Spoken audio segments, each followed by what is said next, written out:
everybody, I'm Greg McHale from Greg McHale's Wild Yukon.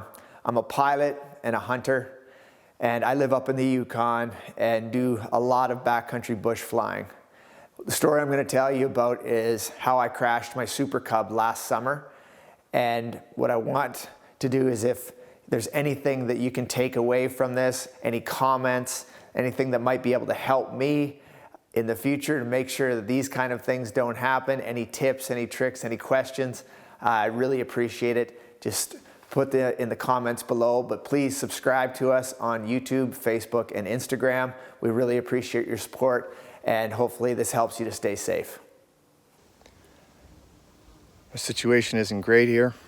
I was out on a scouting mission and made a mistake. I'm just lucky I get to walk away from this mistake, but I gotta own it. You know, there's nobody to blame but me. What this is about is, what I'm gonna talk about is what they call an aviation incident, which is a really nice way of saying you crashed your airplane. One of the planes that I fly is this Super Cub, and the plane is built for short takeoffs and landings and just performing back in the bush.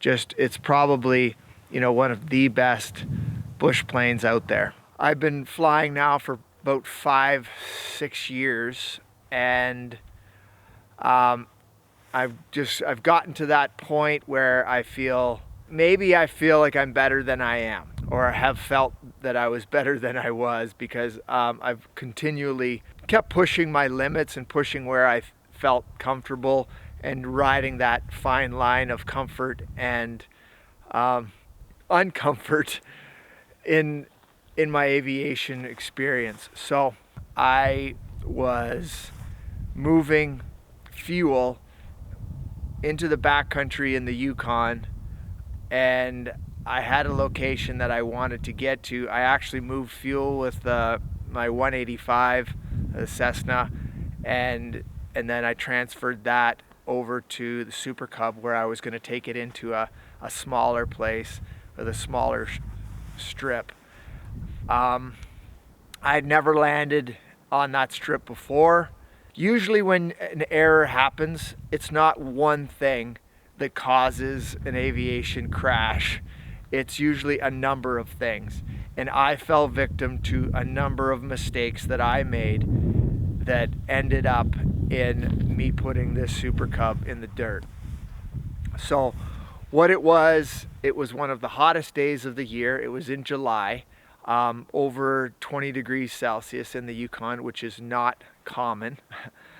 So all of my flying has been done in the Yukon, and you could say probably 80% to 90% of that had been done flying in cooler temperatures.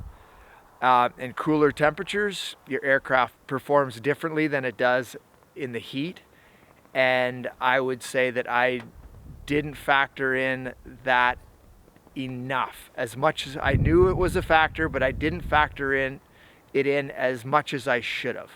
There's mistake number one, hot day. Mistake number two is I was heavily loaded. I was under gross, but probably right at that limit. I was, like I said, I was transporting fuel so that I could scout a location that is just so far removed from, from anywhere else, that's how I had to do it. The third thing was that I was landing on a strip that was unknown to me. I flew over top of it a number of times, checked it out, knew I had the ability to land in there, but had never landed in there. The grass on that strip was probably about 6-8 inches to a foot high, but it was just that, it was grass. I have 35-inch tires, and I knew that felt that if I kept my tail low, there shouldn't be any real issues. If I did a 3-point landing, then I'd be pretty okay. So after checking the strip out, doing a few flyovers, I decided that I was going to set up for a landing, and I was going to, you know, kind of put wheels down, see how it felt, and, you know, make the decision, and with the ability to, you know, to get out of there if I needed to. So this is where the problem happened. I'm all set up, coming into wind, everything seems perfect. I hit my spot, and I start to the camber in the strip was, you know, right to left, and it was right on the edge of a lake, this strip. So I put wheels down, and I kind of start to drift to the low side of the strip. Didn't really like what I was feeling, and made the decision to power out.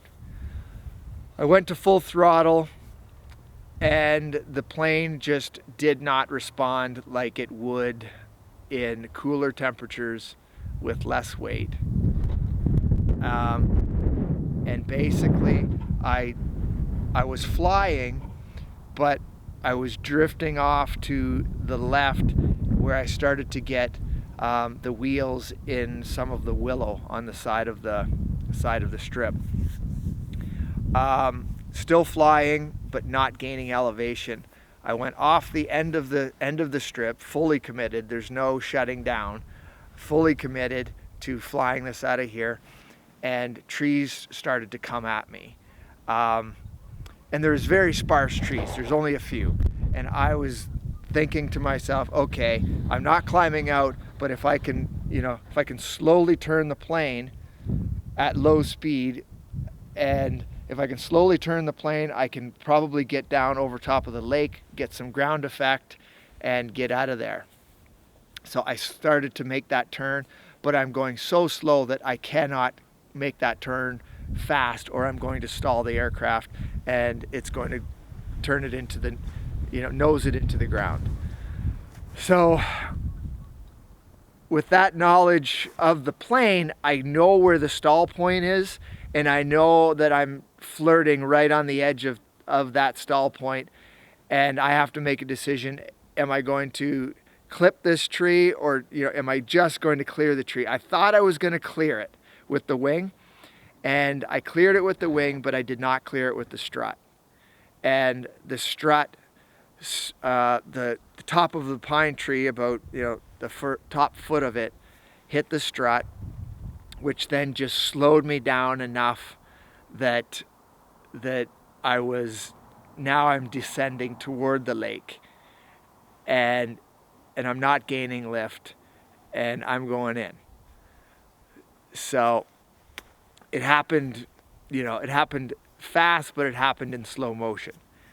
And I brought the plane in, and it was wet, it was marshy, and as soon as the wheels went down, they dug in and turned the right wing and dug it into the mud and the tail. So I've fallen off my mountain bike harder, because these planes can fly so slow. But I'm very fortunate to have walked away, and I know that completely fine. So the learning lesson for me is a number of them.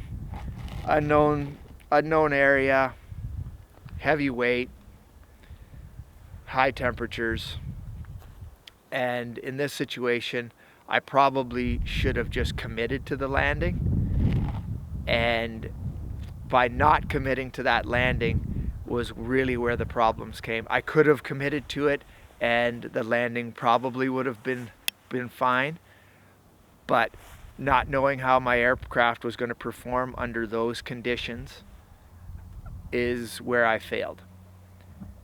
And that's why, if there's any of this that you could take away, is that know your aircraft under all conditions. On hot days, fully loaded, all conditions. As you can see, Super Cub's back. It's in great shape.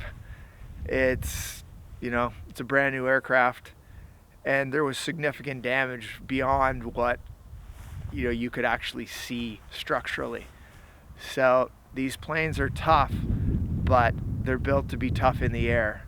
They're not built to run into the dirt under the conditions that I put them in. Hopefully there's something you can learn, and you know, if you have any questions, DM me, because any if what I've learned and I can save somebody else from making that same mistake, which could be costlier than it was for me, I want to help.